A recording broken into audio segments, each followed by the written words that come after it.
ছেলে কি বলছে শুনছো? নাইট আউটে যাবে বন্ধুদের সাথে। হ্যাঁ, খুব বড় হয়ে গেছিস বল। বেশি নাইট আউট করিস না।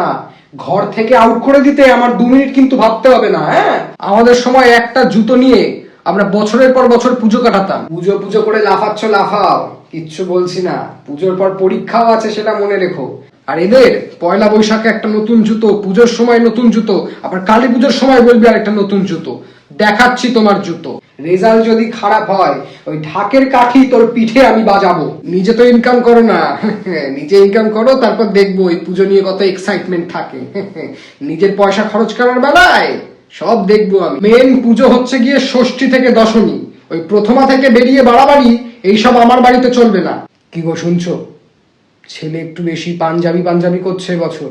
ষষ্ঠীতে যদি টিউশন থাকে, দরকার হলে টিউশন যাবি। সপ্তমী থেকে ঠাকুর দেখতে বেরোবি। অষ্টমীর দিন তুমি কিন্তু সঙ্গে বেরিও, একা বেরোতে দিও না, বুঝলে?